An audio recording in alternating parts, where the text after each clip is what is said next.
Eta oraingoan ere ez dakit luze xamar bat edo ez dute den osatu, Anari, arratsaldeon. Arratsaldeon. Zer moduz gara ongi? Bai, oso ongi, gustoa. Bai, ez da, gari eta goroldiozkoa aurkeztera, eta hortxe bakizu, aitortuko dizut, nonbaitetik hasi behar eta azaletik hasiko gara, ongi iruditzen bazaizu. Ez dugu eztabaidatuko txakurra edo ze otsoa edo ze animali den, hori lehen ere eztabaidatu genuelako, baina badakizu horrela normalean portadaren atzekaldean eta agertzen den beste biografiatxo bat azaltzen da normalean, ez? Idazleak eta haren gaineko zertzela da batzuk. Eta ikusi dudanean soilik jaioterria eta urtea soilik agertzen direla, hasiera batean pentsatu dut, orain Anarik ere ze fama alaxi duzu, zurruna zarela, zutaz hitz egiteko oso zale zarela, eta pentsatu dut, orain ere egin du berea. Baina gero jabetu naiz, aldrebes, gutxi hitz egin beharren, asko hitz egin duzula zutaz, ze biografia guztia solapatxo horretan etzela kabitzen, eta liburua bera idatzi ote duzu. Bueno,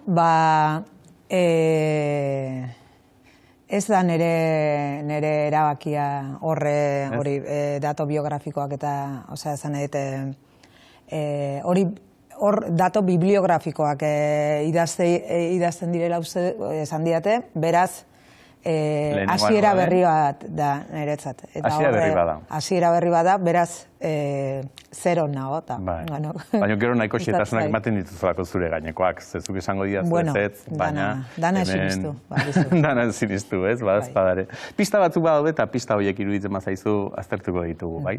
Ze azken finean esan dugu, zu zera horri, zure letrak eta idazten aritu izan zarela, letra horiek beti izan dute ezaugarriren bat, ez? Zezuk momentu batean liburuan ere aipatzen duzu, bakardadari aurre egiteko ardoa farmazietan saldu beharko litzatekela, baina besteren batek ere pentsa dezake Anariren kantuak ere farmazian saldu beharko lituzketela, ze jende askorin negar egiten ere lagundu duzula.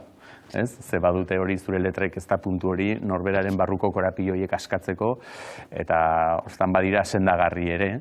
Eta alakoren bat esperoko du segurazki bakarren batek ere liburuan. Horrelakorik ere topatuko du.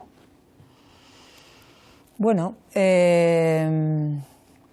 nik uste zuke aurkeztu dezu abesti luze bat bezala, eta irakurri duten askok esan dute hori. Ematen badirudila Anariren abesti luze eta amaigabe bat, ez? Azken diskotako kantuak badira horrelako narrazio kateatu batzutan inkonexo, baino beste konexio batzukin doazenak, eta honek badauka hori, baino pixkat zabala, estenak bezala, ez? Besteak pixkat argazkiak, abestiak argazkika joango balira, hau estenak bezala joango litzake, ez? Eta, bueno, ni saiatu naiz, ez dakit saiatu naizen, nahiko era, edukiari dagokionez nahiko era inkonstientean idatzi dut. Osea, inkonstientean baino ez hainbeste ze idatzi nahi nun, o ze tonotan idatzi nahi nun, baizik eta, bueno, ze idazten nahi nitzen, hortik hasi nitzen, eta ze ingo nun idatziko nun horrekin. Eta baino geroia, behin idatzita dezunean, dituzunean gauzak, badaude erabaki batzuk nola kontatzeari buruz hori, o nola emateari, eta nik uste danetik da hola. Esango nuke, saiatu naiz baita beste elementu batzuk ere hau norberak esatea pixkat trampa da, baina humorea, ironia, beste elementu batzuk ere... Zaletu amorratuenek ere atzemango dute zure abestietako batzuen puskak ere egon badaudela horrek izkutuan, ez? Eta jolas gixako bateri izan daiteke, ez?